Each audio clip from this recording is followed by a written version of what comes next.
What is it, Codden? I was just wondering if, like, when you came over here to Master Rank... when I stepped through the magical portal, yes. Yes, of course. Do you happen to remember who was, behind you? Who was, behind me? Yeah, like, you know, who was, next. Oh, of course I remember. It was, is Taco a monster? Taco?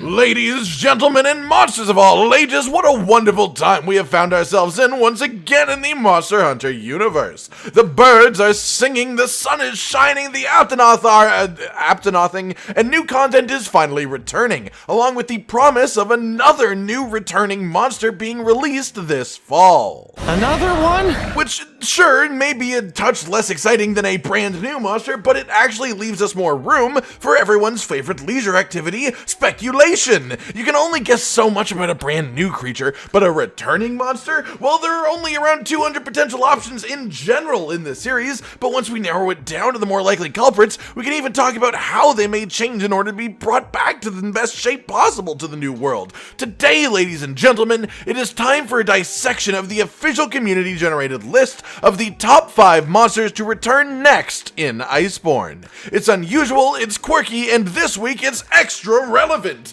So tie down anything heavy so it doesn't go flying, and let's get this show on the road. Can I come? If you want to take part in the next list, which may not be next week specifically, but will definitely happen soon, the top 5 signature attacks in Monster Hunter, things like Safi'jiva's Sapphire of the Emperor or Shara Ishval's Spirit Bomb, the big super strong, memorable, and impactful moments and abilities, just click on the description of the link of this very video that you are currently watching at this moment. And if you do vote, make sure you also leave a comment on this video saying why you feel the way that you do, and you may even see your comment on screen next week. For those who don't know, I have absolutely no influence on the outcome of this list, not even creating the options to vote for themselves, instead leaving that up to you guys to fill in and fill up and out, only stepping in for tiny little bits of moderation every once in a while when somebody inevitably submits a ridiculously offensive thing. Usually sillier answers make it in, but people seemed pretty pumped about the legitimate answers on this one, so none of those actually got enough traction to even be worth mentioning today. I don't know if this is a good thing or not.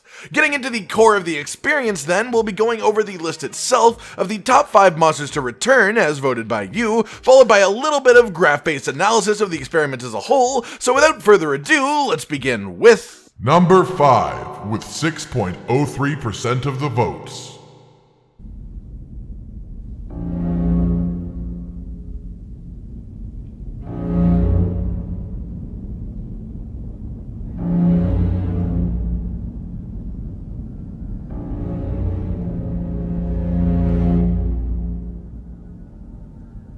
Dalamadur. What I want to see in Iceborne is Dalamadur. His fight was amazing, a huge map that you needed to separate your team to slay him. One huge pillar in the center to see how big and powerful he is, one of the best design and monster hunter, and an actual fight with a giant monster. He fight back, not that weak siege thing we call Zora that does nothing all the way to the end. Dalamadur, you are absolutely one of the monsters I would most like to see here. Sure, partially because I've never gotten to fight you personally, but also because you have just one of the most straight up badass concepts around. Being loosely based around the Norse mythological world-eating serpent, he calls to me. This also does, line up the thoughts that I've seen in the community, that he feels incredibly almost like a genuine monster fight considering his sheer size, rather than just a regular siege experience. I choose Dalamadur. He is one of my greatest fears, snakes, and using a tiny bow arrow to kill the largest monster in Monster Hunter was amazing, and his skeleton is technically in the game. And the largest skeleton in world, so please Capcom make the Super Snake a reality. Again, his concept is great, snakes great, big snake even better. I love large-scale fights, but hate the way siege fights usually feel. But then again, siege fights are usually against more passive monsters who just sort of want to exist, like Zora Magdaros and Lao Shen Lung, not Dalamadur, destroyer of mountains, who exists to fight back. And yes, his skeleton is in fact already in the new world. Literally, it is the Rotten Vale. Number 4, with 6.56% of the votes. God damn it, Dad, get off our Xbox! Hang on, I almost caught the dragon! Fatalis. I think Fatalist should come back because I never played against him and I think it would be cool to see him. I mean, not to be, picky here, but that's sort of the point of this. Every one of these will be monsters that a 5th generation only hunter has never fought. But of course, I know what you mean. A monster touted as the god of all monsters, surely that's something that you're missing out on as a Monster Hunter player if you've not fought it, right? Or at least, it should be. Fatalist should totally come back. He's my favorite monster, but also he needs some reworking more than most monsters. Seeing what they did with Lanestra and RageGamingVideos, the strongest monster has more potential than any other to be an amazing spectacle and a difficult and engaging fight, hopefully. But this is the main reason, at least for me, and why I agree with Fatalis being here quite significantly. If there is one monster that, for lore reasons, deserves a proper mechanical update and rework to match, it's Fatalis. He simply does not live up to what he is supposed to be. And yeah, I know that it's because he's from the original Monster Hunter game, but we are not in the original Monster Hunter game anymore. We are in Iceborne, and all of our returning monsters have gotten fantastic changes, even the ones that have only gotten small changes, all the way up to the ones that have gotten full reworks, and especially the ones that have gotten full reworks. So I would love few things more than for Fatalis to get a proper second chance. Number 3 with 8.99% of the votes. No. Refresh. Refresh. Refresh. You guys need jackets! Lagiacris. Lagiacris, MHW was my first game, but then I beat it, wanted more and played 3U, and 4U, and wow, I loved 3U and its cast of monsters, especially Lagiacris. He's just so amazing. Too bad it would be hard to implement him unless he was like Ivory Lagiacris. Well, there's no real reason that Ivory Lagiacris is easier to implement at this point in time. In fact, the only real reason that Lagiacris isn't here in the first place is because of the issues that the development team had with the Leviathan skeleton, which he shares with Ivory when making Base Monster Hunter World back in the beginning. And, well, hopefully by this time these issues are fixed, and at some point in the future, we will have Leviathans make their return to new style games. At least I sure as hell hope so. To me, Lagiacris should make a comeback, not only because of his good design and fight mechanics, but to also add in more water monsters. There are very few water monsters in Monster Hunter World Iceborne, and I think they need to add more to represent monsters that live in the water. Well, I mean, he's not really a water monster, though, if we're being honest. Like, he's a water monster, but he's not a water monster, if you know what I mean, which you do,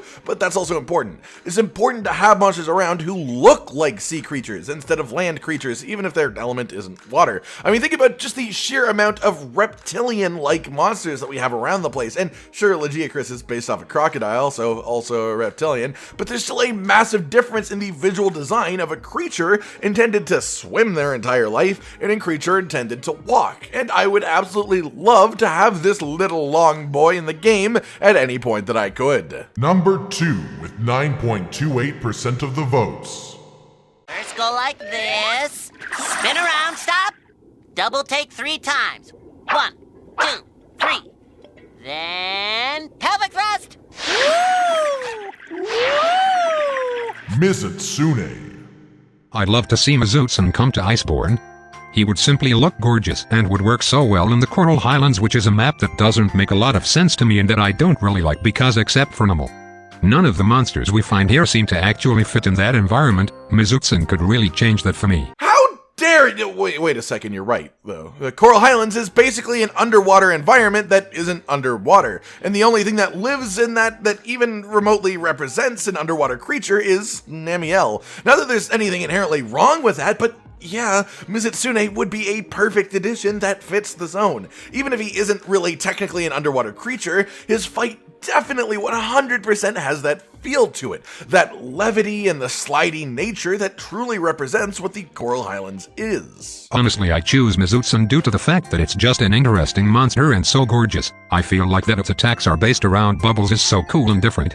It does suck that the model couldn't work in World, but just imagine how gorgeous THS Monster could be in the graphics of World. And yeah, that's a big deal too. Mizutsune is a great representation of what is missing from the game, or I guess more specifically, Mizutsune is made of a number of parts that are simply not in the game attached to different monsters, and therefore would result in one of the freshest feeling experiences in the new world. Between the Leviathan skeleton, which we haven't had here yet, the bubble mechanics, which are just totally completely unique and fun, and the complete unusual and gorgeous aesthetic design. I'm not even remotely surprised that you guys want to see Mizitsune return to the New World, mostly because I do too. Number 1 with 20.28% of the votes.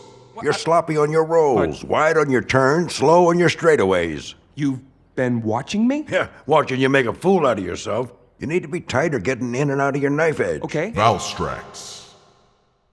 I vote for Valstrax. Valstrax is one of the most memorable fights within the game, because there isn't any monster that shares his design.